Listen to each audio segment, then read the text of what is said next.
Good morning all of you. Good morning. आवाज आ रही है मेरी? Good morning all of you. Good morning. आवाज क्लियर है? Good morning all of you. आवाज मेरी क्लियर है? Good morning.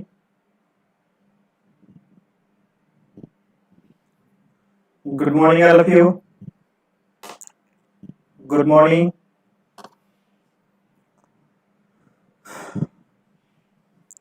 Good morning all of you.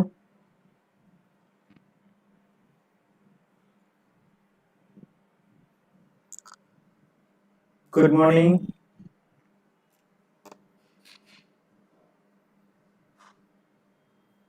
जुड़ गए सभी लोग? Good morning.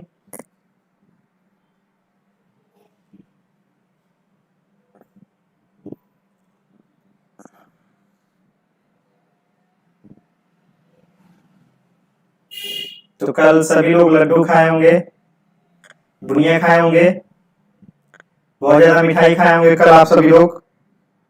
हमारे लिए कोई लाया कि नहीं? सब खा गए आप लोग?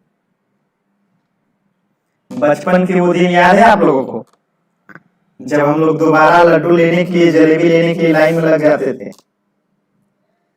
हम भी लगे हैं जी। जब 5 या 6 क्लास में थे ना, तो जलेबी बढ़ता था, तो अपने लाइन से जलेबी लेके फिर दूसरी एक लाइन में लग जाते थे हम, ठीक ना? तो आप लोग भी ये कारनामा उम्मीद करता हूं नहीं करते होंगे, ठीक है? तो स्टार्ट करें हम लोग। Good morning. तो सभी लोग पिछला लेसन साइंस का पढ़ के आए होंगे, रिवीजन करके आए होंगे। मैंने कहा था आज आप लोग का टेस्ट होगा, ठीक है? तो सभी लोग रिवीजन किए हैं? आज आप लोग का गूगल मीट पे क्लास है, सॉरी कह रहा हूं, क्या नाम है, मीटिंग है 11 बजे गूगल मीट पे। बहुत ही ज्यादा इंपॉर्टेंट गूगल मीट है आज का 11 बजे। सभी लोग जरूर जुड़ेंगे आज के 11 बजे गूगल मीट पे, बहुत ही ज्यादा इंपॉर्टेंट है। बाकी जो लोग सीरियस हैं वही लोग जुड़ेंगे, जो लोग अपने जीवन में सीरियस नहीं है एग्जाम को लेके, जो बस पढ़ रहे हैं, उनको खुद नहीं पता है कि वो क्या कर रहे हैं, ठीक है? ऐसे लोगों की कोई आवश्यकता नहीं है। लेकिन जिनको लगता है कि हाँ समय आ गया है कि अब पढ़ना चाहिए, तो लोग 11 बजे गूगल मीट पे जरूर जुड़ेंगे, ठीक है?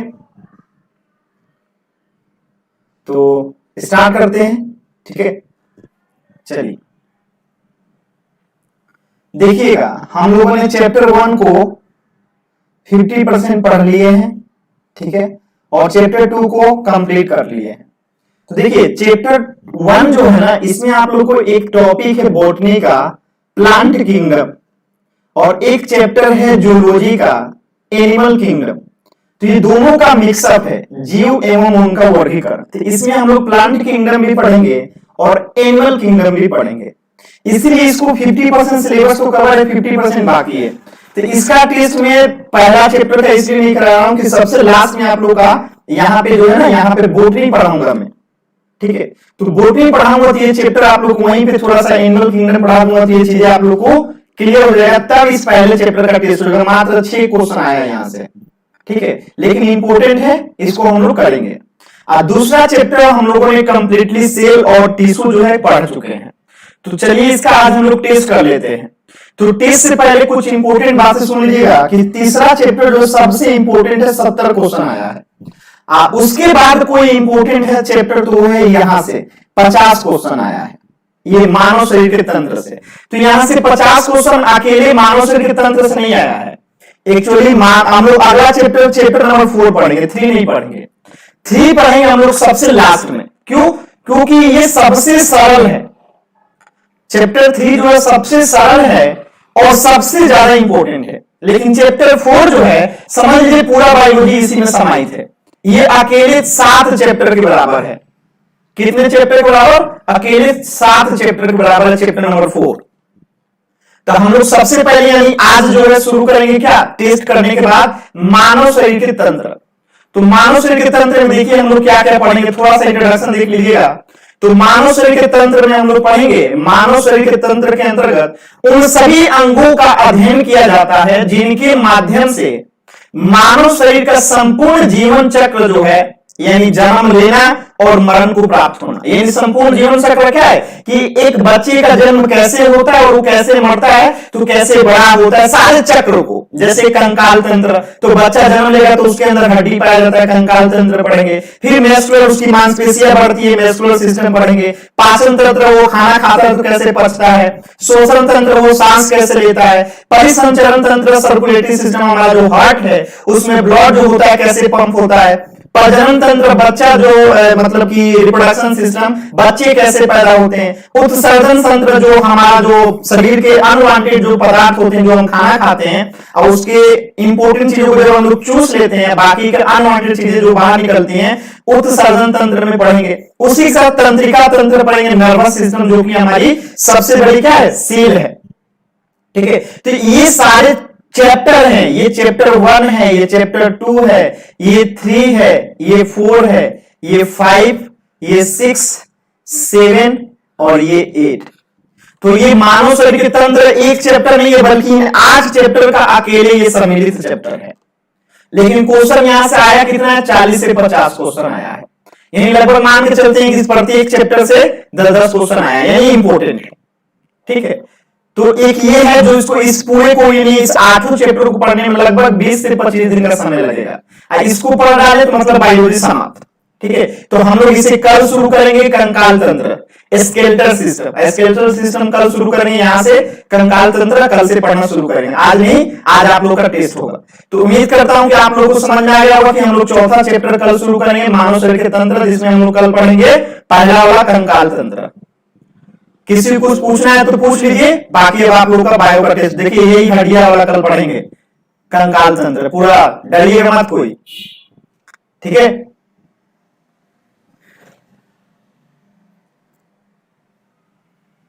कोई डरिएगा मत।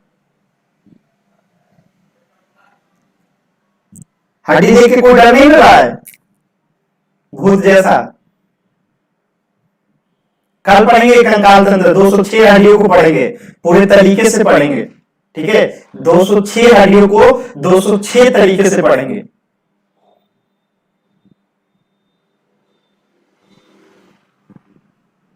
तो टेस्ट के लिए तैयार है, सभी लोग रिवीजन करके आए ना। तो कल स्टार्ट होगा ये। ठीक है, मानव शरीर के तंत्र जो है कल शुरू होगा। अब अच्छा लग रहा है ना पढ़ने में, आप लोग के लिए पीपीटी बनाया, देखिए कितना मस्त तरीका से। पीपीटी अच्छा लग रहा है। अच्छा, आप टच भी किए हैं, क्या बात है सोनिका जी। जो लोग टच नहीं किए हैं वो लोग कभी अपने म्यूजियम में, स्कूल के म्यूजियम में जाके इसको टच करके देखेंगे। ठीक है, चलिए तो स्टार्ट करते हैं टेस्ट। टेस्ट देखिए, क्वेश्चन वही लोग बना पाएंगे टेस्ट का जो लोग पढ़े होंगे, क्लास किए होंगे और समझे होंगे, आज इनको याद होगा। बाकी वो लोग से क्वेश्चन हिलेगा भी नहीं जो लोग पढ़े नहीं होंगे।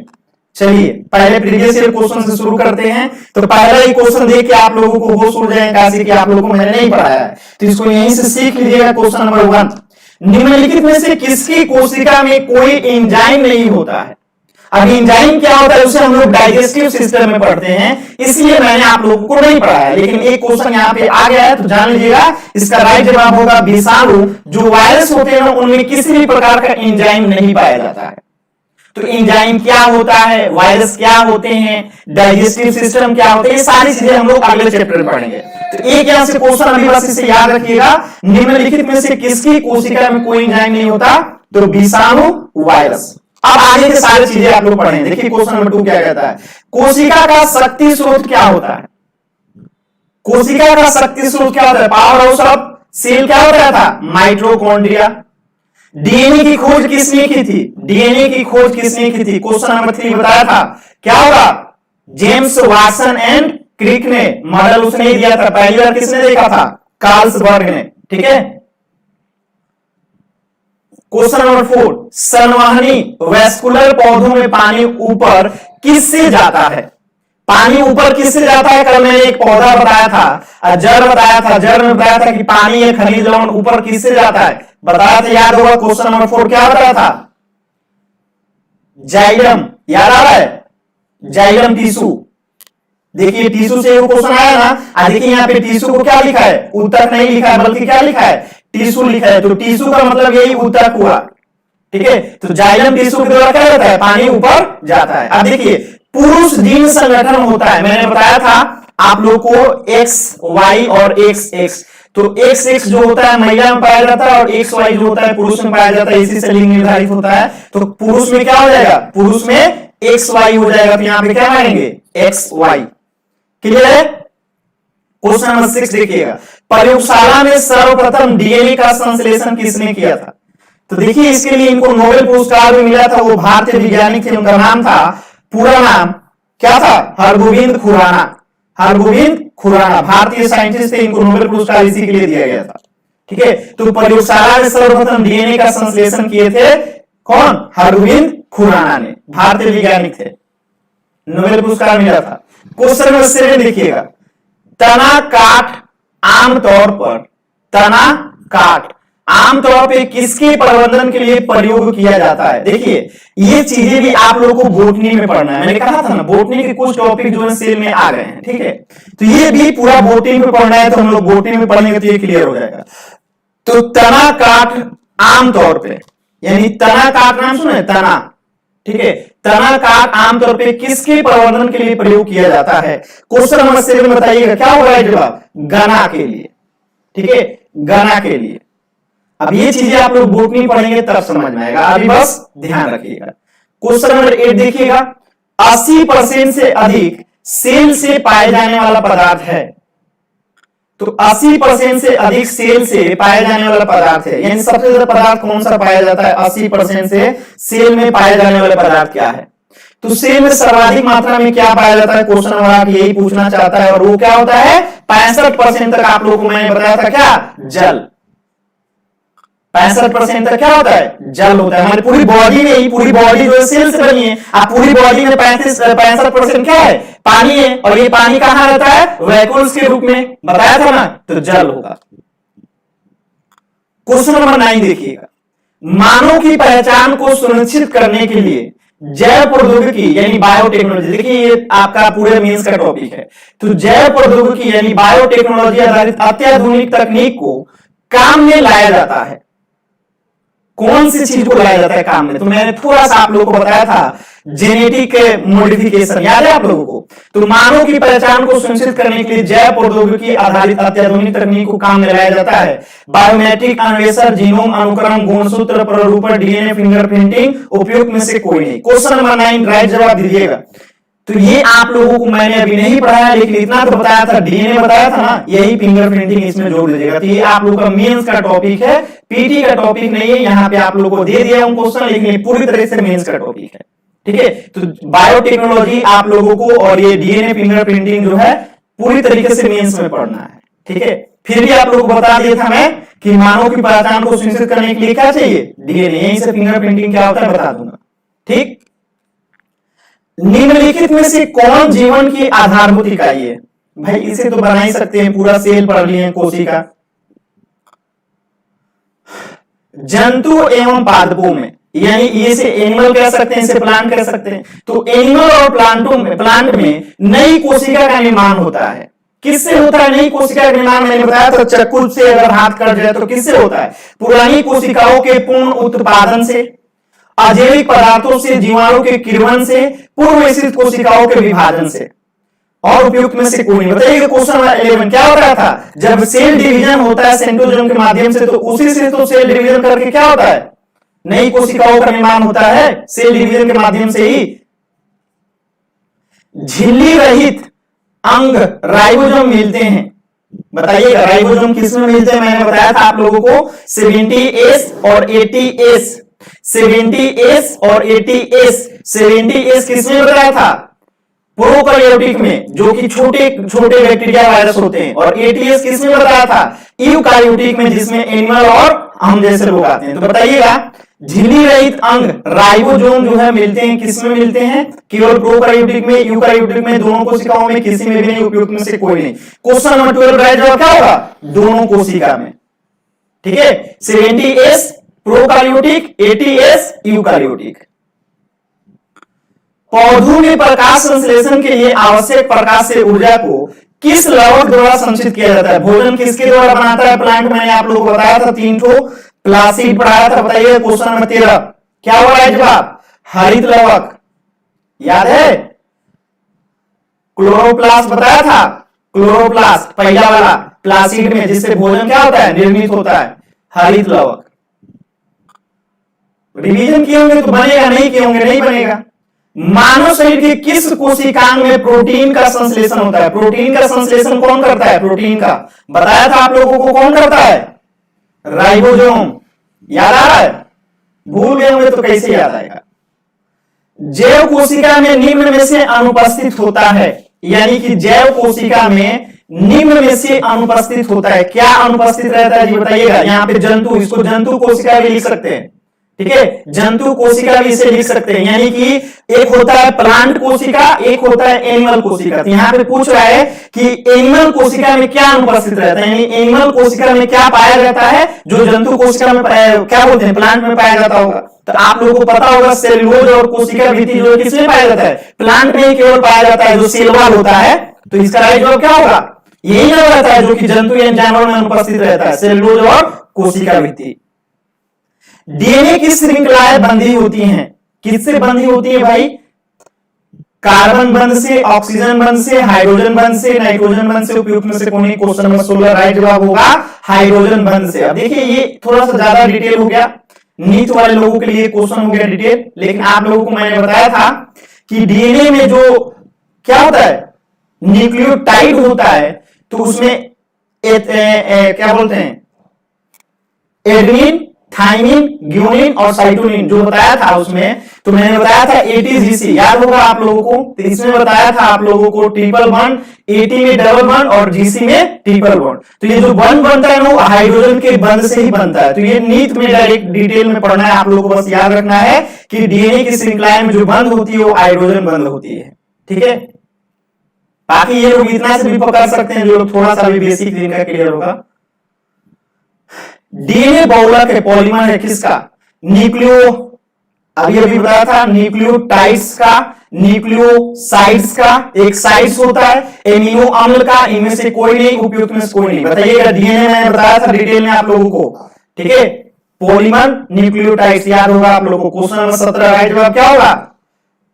पॉलीमर, न्यूक्लियोटाइड्स, ठीक है? इसको दो भाग में बांटते हैं तब जाकर साइड में आता है, तो इसका राइट जवाब क्या होगा? न्यूक्लियोटाइड्स। मानव शरीर की कोशिकाओं में गुणसूत्र के कितने जोड़े पाए जाते हैं? तो 23 जोड़ा पाया जाता है, राइट जवाब क्या हो जाएगा? 23। इनमें से कौन सा एक प्रकार का ऊतक है, यानी टिश्यू है? टिश्यू, आहार नाल, यकृत या जिगर, आग्नाशय, रुधिर, उपयुक्त में से कोई नहीं। मैंने कितने टाइप ऑफ टिश्यू बताया था एनिमल में, बताइएगा? ये सब एनिमल वाले ही लिखे गए हैं। तो एनिमल में 4 टाइप्स ऑफ टिश्यू बताया था, तो इसमें से एक प्रकार का कौन सा टिश्यू है? क्वेश्चन नंबर 19 बताइएगा। ब्लड बताया था, याद है आप लोग को? संयोजक में बताया था ब्लड, याद आ रहा होगा? ब्लड जो सभी को क्या करता है, कनेक्ट करके रखता है, ब्लड पूरे बॉडी को। तो ये रुधिर होगा, ब्लड। मनुष्य की पेशियों में किस अम्ल की अधिक मात्रा जम जाने से थकावट होने लगती है? ये अभी आप लोगों को मैं पढ़ाऊंगा। जो अगला हमारा टॉपिक है कौन? मस्कुलर सिस्टम, मांसपेशिया जो तंत्र है, उसमें हम लोग पढ़ेंगे कि जो मांसपेशिया में कौन सी अम्ल जो है अधिक मात्रा में जम हो जाती है तो क्या होती है? थकावट होने लगती है। तो उसका राइट जवाब अभी जान लीजिएगा, लैक्टिक अम्ल जो है जमा हो जाता है, इसलिए हमें थकावट महसूस होती है। उसे हम लोग पढ़ेंगे किसमें? इस वाले चैप्टर में दिखा देता हूं। ये जो है ना हमारा, देखिए यहाँ पे पेशीय तंत्र जो लिखा है मस्कुलर सिस्टम, तो इसमें मांसपेशियां पढ़ेंगे, तो यहीं पे पढ़ेंगे मस्कुलर सिस्टम में जो लैक्टिक अम्ल होता है अधिक मात्रा में हो जाता है तब हमें थकावट होने लगती है। अगला क्वेश्चन पे चलिए यहां तक किसी को दिक्कत हुआ थी? ऐसा कोई व्यक्ति जिसे क्वेश्चन सॉल्व करने में दिक्कत हुआ हो? बताइए, कोई ऐसा व्यक्ति जिसे क्वेश्चन सॉल्व करने में दिक्कत हो रहा हो पढ़ने के बाद भी, क्लास करने के बाद भी? रंजीत कुमार जी अनअकैडमी में जाके क्लास कीजिए, ठीक है? और डीप में दीजिए क्वेश्चन, जाके अनअकैडमी पे पढ़िए। सब जानते हैं आप यहाँ पे क्या करने आते हैं। मैं ब्लॉक कर दूंगा, फिर दोबारा अनब्लॉक भी नहीं करूंगा रंजीत कुमार जी, ठीक ना? मुझे पता है आप यहाँ पे खेला करने आते हैं। और डीप में क्वेश्चन दीजिए, देखें आपका क्वेश्चन क्या पूछा गया है कोई टीचर जो आपको इससे ज्यादा डीप का क्वेश्चन कराए? बदतमीजी की भी हद होती है यार। और डीप में दीजिए, हालत खराब हो जाएगी नहीं पढ़ेंगे तो। और डीप में दीजिए, बदतमीज इंसान है यार।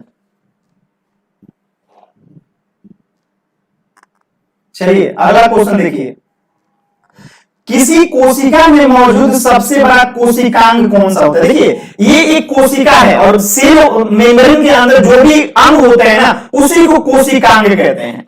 यानी एक सेल मेम्ब्रेन है ना, ये सेल मेम्ब्रेन, जंतु कोशिका में सेल मेम्ब्रेन होता है, अब प्लांट में सेल वॉल भी होता है, तो इसके अंदर जो भी अंग होते हैं उसी को क्या कहते हैं? कोशिकांग कहते हैं, यानी कोशिका का अंग कहते हैं, ऑर्गन कहते हैं। तो किसी कोशिका में मौजूद सबसे बड़ा कोशिकांग कौन सा होता है? देखिए इसका दो जवाब होगा, एक इसमें लिखा नहीं गया है और दूसरा होगा कौन सा?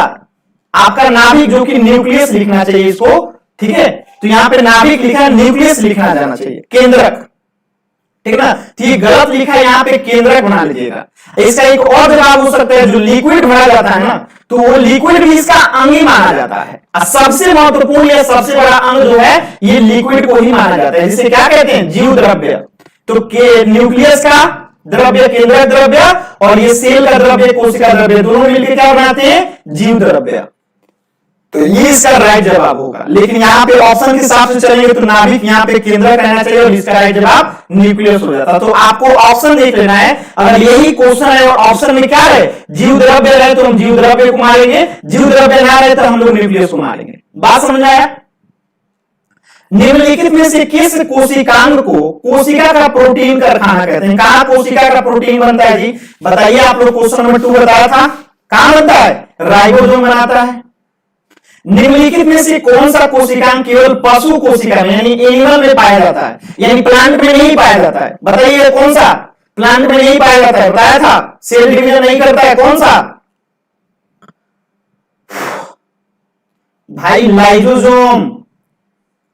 मैंने बताया था पढ़ाते समय कि जब हम लोग एक पेड़ होता है, आप पेड़ में कोई कील ठोक देते हैं तो वहां पे दाग जो होता है हमेशा ही वो दाग बना रहता है। पेड़ को 10 साल के बाद देखिएगा तो पेड़ में वो दाग बना रहता है। मतलब क्या है? उसके पास लाइसोसोम नहीं होता है। लाइसोसोम क्या होता है? सफाई करने का काम करता है। तो जंतु कोशिका में जैसे हमें कोई एक मुक्का मार दे तो आप देखेंगे यहाँ पे काला हो जाएगा, लेकिन वो काला जो होता है 10-15 दिन में फिर से नॉर्मल स्क्रीन हो जाता है। कैसे? क्योंकि सेल डिवीजन करके वहां पे नई कोशिका बन जाती है और लाइसोसोम होता है जो खराब कोशिका होती है उसको साफ कर देती है। लेकिन पेड़ पौधों में ऐसा नहीं पाया जाता है। तो आप लोग एक कील ठोक के देखिएगा पेड़ में, वहां पे क्या हो जाता है? काला धब्बा होगा तो वो हमेशा ही रहता है धब्बा, ठीक है? तो लाइसोसोम जो होता है प्लांट में नहीं पाया जाता है, ठीक है? सिर्फ पशु में यानी एनिमल में, हमारे में पाया जाएगा लाइसोसोम।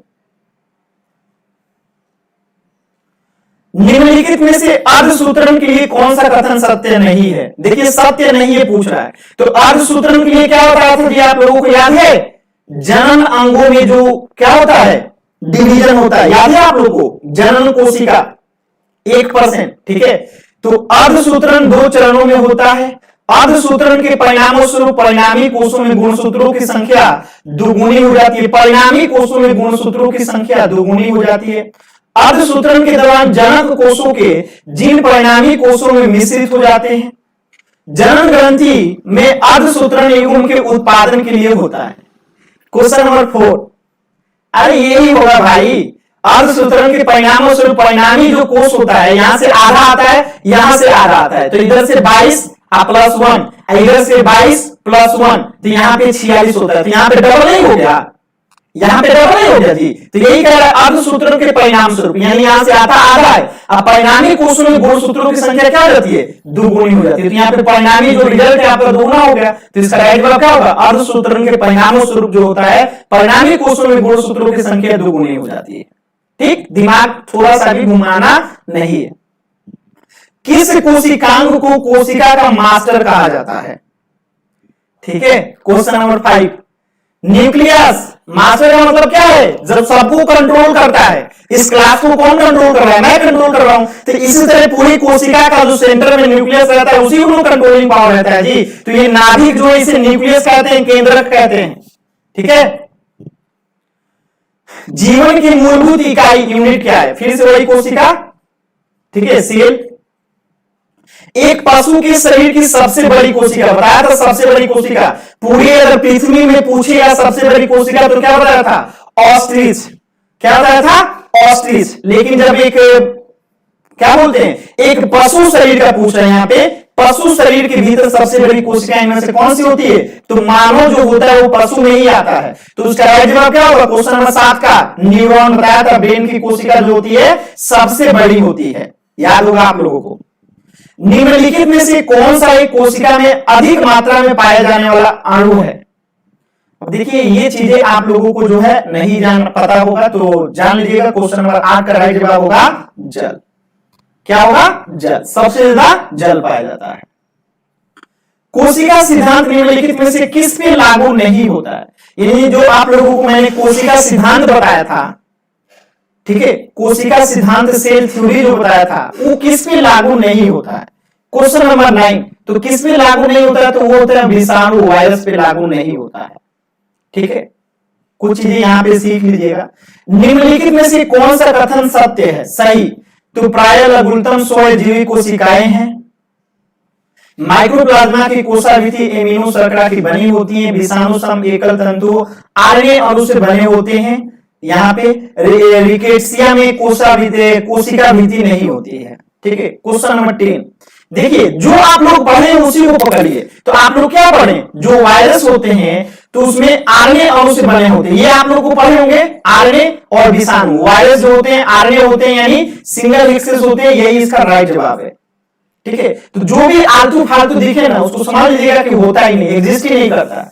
ठीक है, एग्जिस्ट जो करता है मैं आप लोगों को पढ़ा चुका हूं। तो वायरस जो होते हैं समसूत्री भी करते हैं, आप लोगों को पता होगा, और आरएनए जो होते हैं अणु से बने होते हैं यानी आरएनए पाया जाता है वायरस में। ठीक है, दिमाग लगाना नहीं है, बस यहाँ पे हिंदी शुद्ध हिंदी लिखा गया इसलिए दिक्कत थोड़ा होगा, बाकी कोई दिक्कत नहीं होगी। कोशिका प्रक्रियात्मक फंक्शनल क्रियाओं का नियंत्रण कौन करता है? कौन करता है जी? न्यूक्लियस। न्यूक्लियस को हिंदी में क्या कहते हैं? केंद्रक। देखिए कहीं पर नाभि लिखा है, कहीं पर केंद्रक लिखा है। पौधों में कोशिका भित्ति यानी सेल वॉल का निर्माण करने वाले जटिल कार्बोहाइड्रेट को क्या कहा जाता है? ठीक है, पौधों में जो है सेल वॉल का निर्माण करने वाले जटिल कार्बोहाइड्रेट को क्या कहा जाता है? बताइएगा। क्वेश्चन नंबर 12 सेल्यूलोज बताया था ना, सेल्यूलोज। ठीक है, नाभिक के अलावा कोशिका के किस कोशिकांग में डीएनए होता है? डीएनए कहां होता है बताया था? डीएनए जो होता है न्यूक्लियस में होता है, याद है आप लोगों को? न्यूक्लियस के बाद क्रोमोजोम, क्रोमोजोम के बाद फाड़ दिया जाता है तो डीएनए निकलता है, डीएनए के बाद जीन निकलता है। लेकिन एक चीज यहीं से याद रखिएगा कि नाभि के अलावा जो कोशिकांग होता है यानी कोशिका के जो अंग होते हैं तो माइटोकॉन्ड्रिया में भी डीएनए पाया जाता है। इस चीज को लिख लीजिएगा, याद कर लीजिएगा, काशी क्लास में बताना मैं भूल गया था। तो न्यूक्लियस के अलावा यानी न्यूक्लियस में तो डीएनए क्रोमोजोम पाया जाता है, क्रोमोजोम में डीएनए, डीएनए में जीन पाया जाता है, ये बताया था आप लोगों को। लेकिन माइटोकॉन्ड्रिया में भी बहुत कम मात्रा में जो है डीएनए जो है पाया जाता है। इस बात को याद रखिएगा, माइटोकॉन्ड्रिया में। ठीक है, याद रखिएगा, क्लास में आप लोगों को नहीं बताया था, इसे याद रखिएगा। तो न्यूक्लियस, क्रोमोजोम, डीएनए, जीन, ये बताया था आप लोगों को, इसे याद रखिएगा कि माइटोकॉन्ड्रिया में बहुत कम मात्रा में जो है डीएनए होता है। शरीर में लगी चोट की मरम्मत के लिए किस प्रकार के सेल विभाजन का प्रयोग किया जाता है? मैंने बताया था चाकू के लिए सेल डिवीजन का 3 टाइप बताया था। तो चाकू से करता है तो कौन सा सेल डिवीजन होता है बताया था? समसूत्री, अर्धसूत्री, और एक जो जीव है क्या बोलते हैं बैक्टीरिया वगैरह में होता है।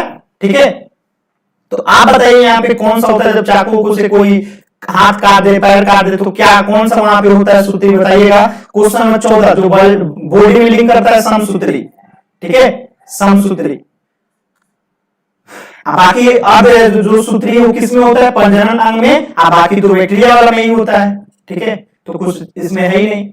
जोड़े मिलाइए, कोशिका भित्ति यानी सेल वॉल, कोशिका भित्ति यानी सेल वॉल, एटीपी आप लोग जानते ही हैं। तो बताइएगा, जानवरों की कोशिका में सेल वॉल पाया जाएगा, ठीक है। पौधों की कोशिका, ठीक है, सॉरी, जानवरों की कोशिका में सेल वॉल नहीं पाया जाएगा, ठीक है। पौधों की कोशिका में सेल वॉल पाया जाएगा। सूत्र कणिका क्या होता है आप लोगों को पता होगा, जीन्स आप लोगों को पता होगा। तो बताइए कौन कौन सा किससे क्या मिलेगा? क्वेश्चन नंबर 15 का राइट जवाब बताइएगा। तो एक तो पहले सेल वाल किस में होगा, पौधे में होगा। तो देखिए एक में बी किस में दिया है, एक में बी जो दिया है सी में दिया है और डी में दिया है, तो या तो डी होगा या तो सी होगा। अब देखना है एटीपी, एटीपी में सूत्र कणिका एकदम राइट जवाब है, और ये बी जो दिया है पौधों की कोशिका, तो ये गलत है। पौधों में एटीपी का निर्माण नहीं होता है, आप लोगों को बताया था, बल्कि किसमें होता है, सूत्र कणिका में होता है जी। तो इसका राइट जवाब होगा सी, ना कि डी। ठीक है, ए का बी और 2 का सी। ठीक है, ठीक है, चलिए इसको मिलान कीजिए, लाइसोसोम, डीएनए, माइटोकॉन्ड्रिया। तो लाइसोसोम क्या हो जाएगा, आत्महत्या की थैली, डीएनए जो होगा क्या हो जाएगा, गुणसूत्र, और पावर हाउस जो होगा माइटोकॉन्ड्रिया होगा। तो एक का सी, एक का सी, ये दोनों में दिया है, एक का सी और 2 का बी, 2 का बी, तो ये होगा राइट जवाब 16 का बी। ठीक है, 16 का बी। साधारण मानों में गुणसूत्र होते हैं कितने, 46, 23 जोड़ा और 46 टोटल होते हैं। साधारण की बात की जा रही है, असाधारण में 47 भी होता है और 45 भी होता है, लेकिन नॉर्मल कितना होता है, 23 जोड़ा, संख्या में 46। मानव शरीर की कोशिकाओं में पाए जाने वाले गुणसूत्र जोड़ों में की संख्या कितनी है, 23 जोड़ा। जीवों में अत्यधिक विविधता का कारण है, मैंने आप लोगों को बताया था रेप्लिकेशन, रेप्लिकेशन बताया था कि वायरस में ज्यादा होता है, आरएनए जो होता है सिंगल एक्सेस होता है, तो रेप्लिकेशन जो होता है, रेप्लिकेशन को यहाँ पे क्या लिखा गया है, क्वेश्चन नंबर 19 को रेप्लिकेशन को ही उत्परिवर्तन लिखा गया है। एक होता है एवोल्यूशन, ठीक है, एक एवोल्यूशन होता है और यहाँ पे उत्परिवर्तन होता है। ठीक है, निम्न में से किसमें लिंग गुणसूत्र नहीं होते हैं, बताइएगा भाई। लिंग जो जेंडर गुणसूत्र जो होता है निम्न में से किसमें नहीं होता है।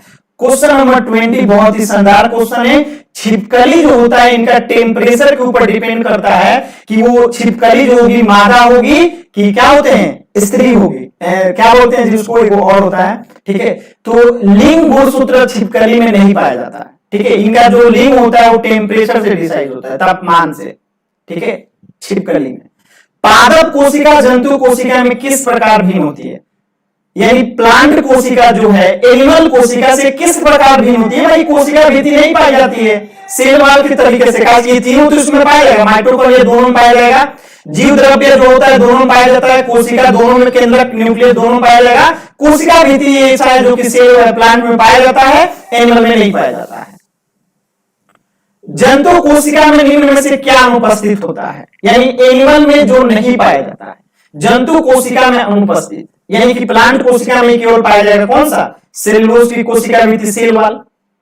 जैव कोशिका का कौन सा भाग पावर हाउस कहलाता है यार, माइटोकॉन्ड्रिया। निम्न में से किस कोशिकांग को कोशिका का पावर हाउस कहते हैं, माइटोकॉन्ड्रिया। इजी प्रश्न है जी। सूत्री विभाजन के चरण का नाम बताया जिसके दौरान विभाजित सेल के गुणसूत्र मध्य रेखा पे स्थित होते हैं। बताइए, मैंने आप लोगों को 5 फेज बताया था। ठीक है, टेलोफेज, प्रोफेज, मेटाफेज, एनाफेज, जो लोग रिवीजन किए होंगे बताएंगे। क्वेश्चन नंबर 25 कितने लोग रिवीजन किए हैं, राइट जवाब होगा मेटाफेज, सबसे इंपोर्टेंट मेटाफेज। पौधों में पाया जाने वाला नीला, बैगनी, लाल फ्लोरोनाइट वर्णक किसकी उपस्थिति के कारण होता है। तो मैंने बताया था कि पौधों में जो फल का रंग होता है वो किसकी वजह से होता है जी, बताइएगा। क्वेश्चन नंबर क्या नाम है 26, एंथोसाइनिन।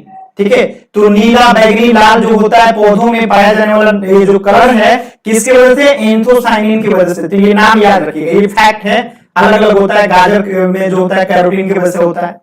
कौन सा कोशिका अंग जो है पादप कोशिका में पाया जाता है, पशु कोशिका में नहीं, यानी प्लांट में पाया जाएगा। क्लोरोप्लास्ट जो होता है सिर्फ प्लांट में पाया जाता है, एनिमल में नहीं पाया जाता है।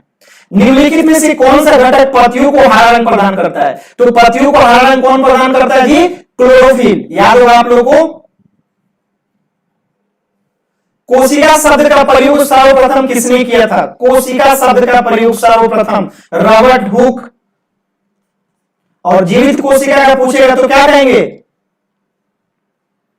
बताइए, नहीं करते हैं। कोशिका भित्ति, सेल वाल कहां पाई जाती है, सेल वाल कहां पाई जाती है, पादप कोशिका में। जीव द्रव्य के सूखे भाग में पाए जाने वाले सर्वाधिक तत्व कौन से हैं, क्वेश्चन नंबर 37 क्या होगा? प्रोटीन होता है, ठीक है, प्रोटीन होता है, याद रखिएगा। तारकाय को इंग्लिश में क्या कहते हैं? एंडोप्लाज्मिक रेटिकुलम को तारकाय कहते हैं, याद है ना? एंडोप्लाज्मिक रेटिकुलम को जो है तारकाय कहते हैं हिंदी में, एंडोप्लाज्मिक रेटिकुलम, ईआर को। तो इसकी खोज किसने की थी? क्वेश्चन नंबर 38 बोएरी, काले नोट्स में है कि नहीं, याद रखिएगा, बोएरी। सर्वप्रथम जंतु कोशिका में राइबोसोम को किसने देखा था? सब फैक्ट है, याद रखना है। जंतु कोशिका में, जंतु समझते हैं ना, एनिमल, राइबोसोम को किसने देखा था? सर्वप्रथम फैक्ट है क्वेश्चन नंबर 39 जी.ई. पालेडे ने। माइटोकॉन्ड्रिया कितने आवरण से घिरी संरचना है? ठीक है, ये आप लोगों को देखिए, ये टफ प्रश्न है, ये पूरे नीट में पढ़ाया जाएगा, आप लोगों का सिलेबस कैसा नहीं है। माइटोकॉन्ड्रिया को कितने आवरण से जो है घिरी संरचना है? क्वेश्चन नंबर 40, इसका राइट जवाब क्या होगा? 2, ठीक है। मैनेजर ऑफ ट्रैफिक सिग्नल किसे कहते हैं? ठीक है, जो सबको देखते रहता है, क्वेश्चन नंबर 41 ट्रैफिक को, ये एक अच्छा क्वेश्चन है, गोल्जी का, ठीक है, यातायात का काम करता है गोल्जी, ठीक है।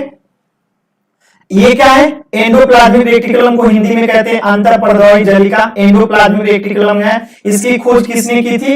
एंडोप्लाज्मिक रेटिकुलम को तारिकाय भी कहते हैं, देखिए इधर लिखा था, ये तारिकाय भी कहते हैं, ठीक है। क्वेश्चन नंबर 42, तो यहां पे केआर पोर्टर मार दीजिए, कैसे ऑप्शन में ये महाराज जो है बावरी महाराज नहीं है, थोड़ा सा फैक्चुअल है, क्या कीजिएगा। कोशिका का ऊर्जा गृह कहे जाने वाले माइटोकॉन्ड्रिया नाम सर्वप्रथम किसने दिया था? क्वेश्चन नंबर 43 किसने दिया था? सी बेंडा ने।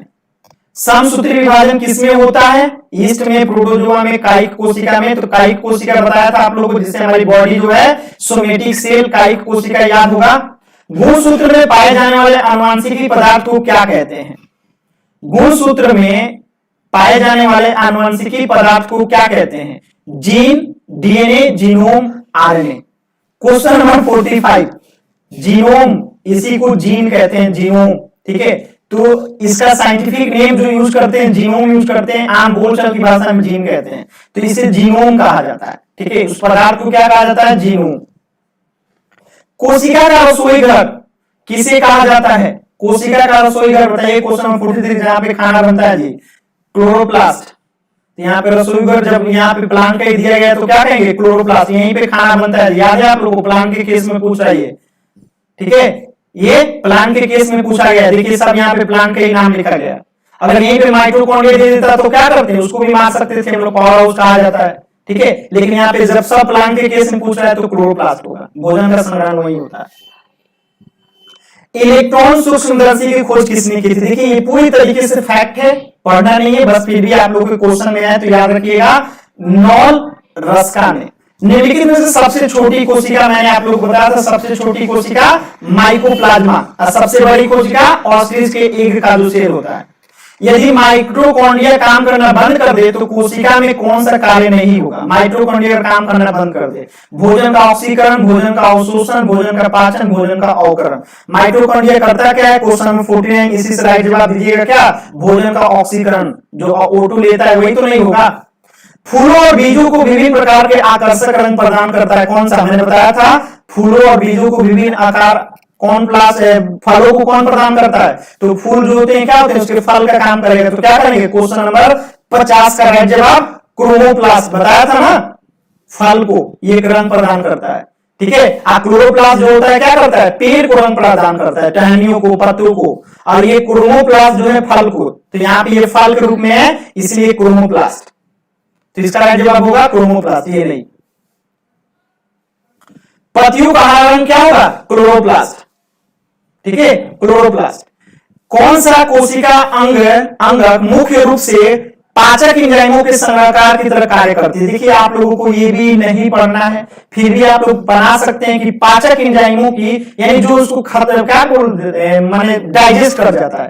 क्वेश्चन नंबर 52, तो कौन डाइजेस्ट कर देता है? लाइसोसोम पूरा खा पी के समाप्त कर देता है लाइसोसोम, ठीक है, डाइजेस्ट करने का काम। चलिए अब हम लोग आ गए टिश्यू पे। आप लोग का सेल पूरी तरीके से खत्म हुआ, अब ये है टिश्यू का, ज्यादा नहीं, 15 क्वेश्चन। रक्त और हड्डियां किसके उदाहरण है? मैंने टिश्यू में 4 टिश्यू बताया था, तो बताया था बोन और ब्लड जो है किसके उदाहरण है? जो पूरे बॉडी को कनेक्ट करके रखते हैं उसे क्या कहते हैं? संयोजी ऊतक, कनेक्टिंग टिश्यू। रक्त एक प्रकार का ऊतक का उदाहरण है, कौन सा? संयोजी टिश्यू का कनेक्टिंग।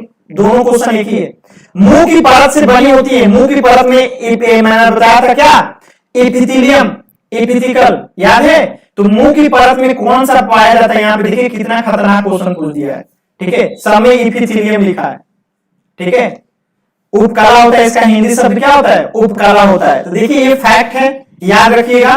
पपड़ीदार उपकला यानी कि एपिथेलियम जो होता है स्क्वैर माउस, ठीक है? माउस जो होता है ये एपिथेलियम जो होता है मुंह में पाया जाता है, मुंह का अंदर में जो आपको पतली चमड़ी पाई जाती है, ठीक है? Square mouse epithelium. हमारे शरीर में कई अंग हैं, निम्नलिखित में से कौन सा अंग सबसे बड़ा है? हमारे शरीर में कई अंग हैं, ऑर्गन है, कौन सा अंग जो है सबसे बड़ा है? देख के बताइए इसमें से। गुर्दे, दिमाग, त्वचा, पेट, कौन सा सबसे बड़ा है? भाई त्वचा जो है सबसे बड़ा है, दिए गए ऑप्शन में, ठीक है? दिए गए ऑप्शन में सबसे बड़ा जो है त्वचा है, ठीक है? देख रहे हैं पूरा झोला लंबा चौड़ा।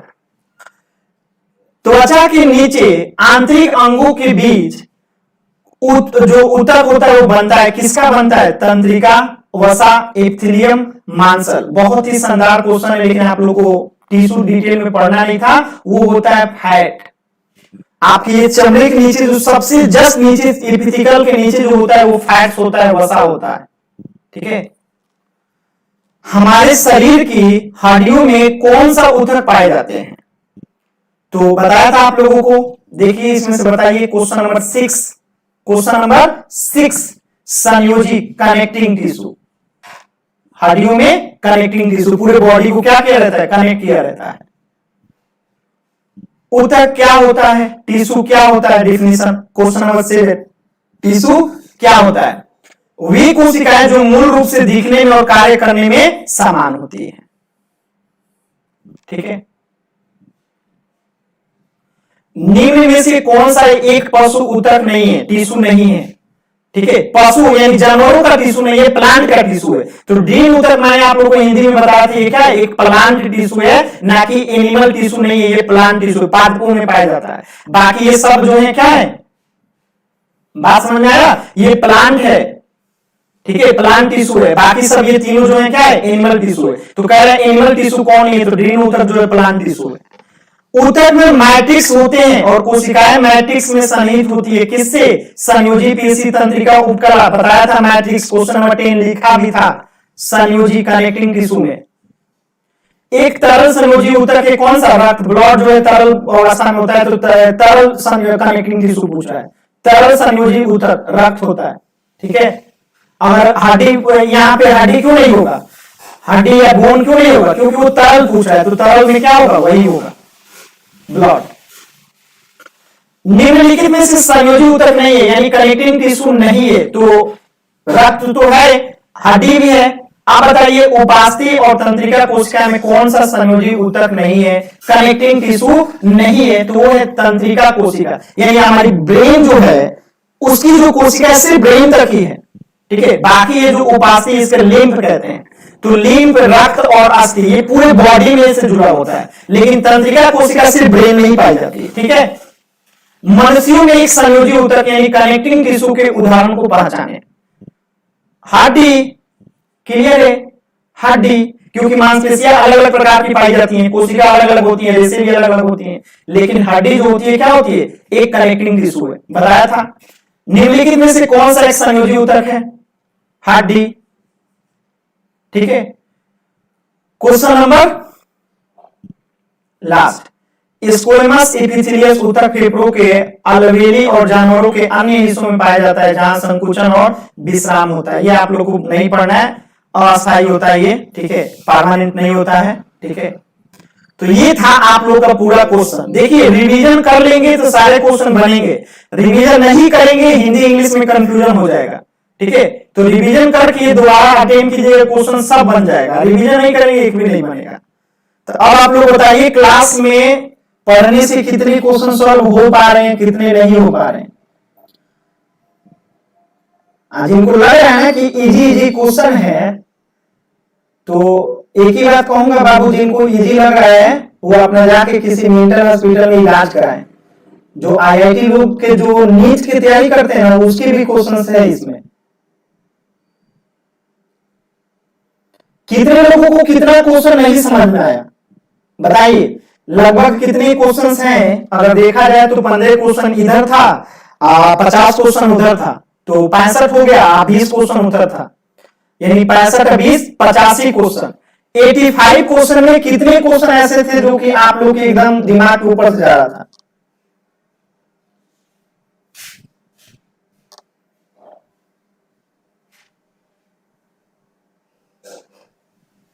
देखिए 85 क्वेश्चन में कितने क्वेश्चन ऐसे थे जो कि आप लोग मतलब आसानी से नहीं बना पा रहे थे?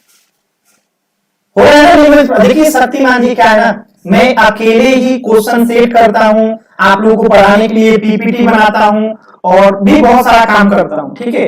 तो अब क्वेश्चन को इंग्लिश में ट्रांसलेट करने में मेरी हालत खराब हो जाएगी।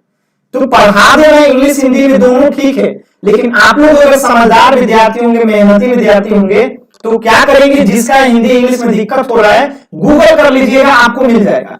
और जहां पर भी आप लोग को खुद से करने पे नहीं हो, मुझे बताइएगा, मैं बता दूंगा, ठीक है?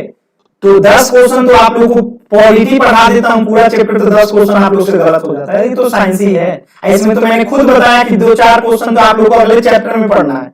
बोटनी के कुछ क्वेश्चन थे यहाँ पे, कुछ नीट के क्वेश्चन थे, कुछ ऐसे टॉपिक के क्वेश्चन थे जो कि आप लोग को अभी पढ़ाया ही नहीं, इसलिए 2-4 टीसू को मैंने डिटेल में नहीं पढ़ाया था। आप लोगों को काफी क्वेश्चन नहीं आते हैं, ठीक ना?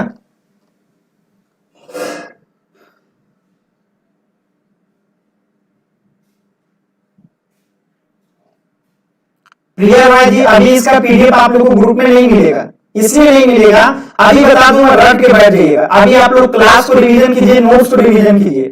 आप लोगों का साइंस का जो टेस्ट सीरीज चल रहा है ना पीटी वाला, तो उसी टेस्ट सीरीज में ये टेस्ट एक बार फिर होगा, इसी पे आधारित और 100 क्वेश्चन होगा, समझ में आया? तो इसी पे आधारित 100 क्वेश्चन और कराऊंगा टेस्ट सीरीज वाले में, तो 200 क्वेश्चन आप लोग को इससे हो जाएगा, कोई क्वेश्चन बाहर नहीं जाएगा, ठीक है? तो आप लोग को 2 चैप्टर आप लोग का लगभग समाप्त है, पहला और दूसरा चैप्टर आप लोग का लगभग समाप्त हो गया।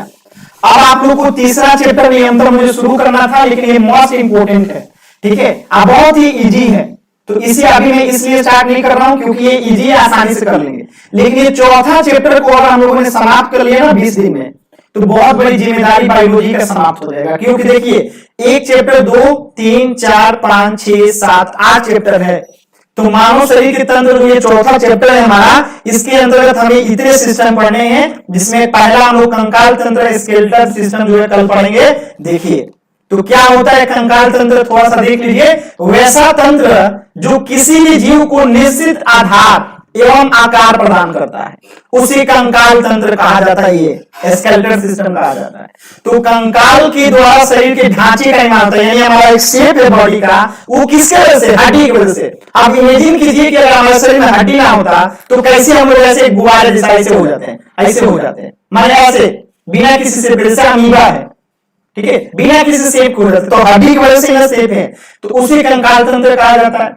और ढांचे के निर्माण के अलावा इस तंत्र के द्वारा कई महत्वपूर्ण कार्यों को संपन्न किया जाता है। तो इस हड्डी के द्वारा और भी कौन से कार्य किए जाते हैं? तो शरीर के महत्वपूर्ण अंगों की सुरक्षा की जाती है। हमारा हार्ट जो है, जो हमारा दिल है, वो किससे सुरक्षित है? इस छाती के हड्डी से, ठीक है, छाती चेस्ट के, ये शरीर को गति प्रदान करता है। हड्डी नहीं होता तो आप तेज भाग नहीं सकते हैं, ठीक है। इसके द्वारा कुछ महत्वपूर्ण कोशिकाओं का निर्माण भी होता है, ठीक है।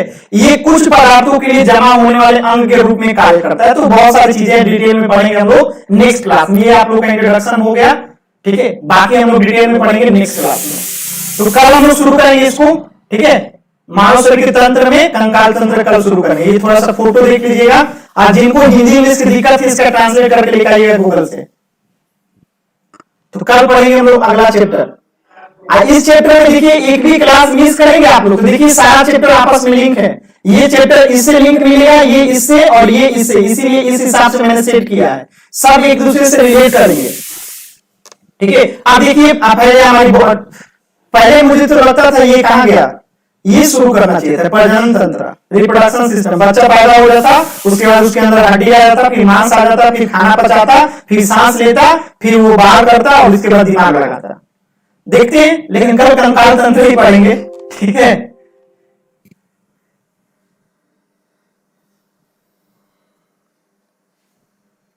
यहां पे आप लोग को पूरे चैप्टर का हिंदी इंग्लिश लिख दिया, समझ में आ रहा है साइंस।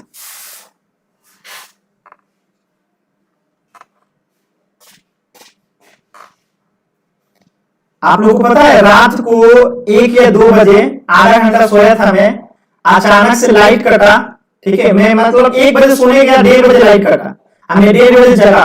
इतना तेज सर दर्द कर रहा था कि सुबह 6 बजे तक सर दर्द कर रहा था।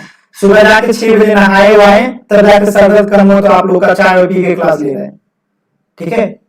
तो कुल मिला के मैं आज रात में सोया ही नहीं, ठीक है। तो बहुत अजीबोगरीब बीमारी चल रही है, मेरे साथ तो यही होता है हमेशा रात्रि में, ठीक ना।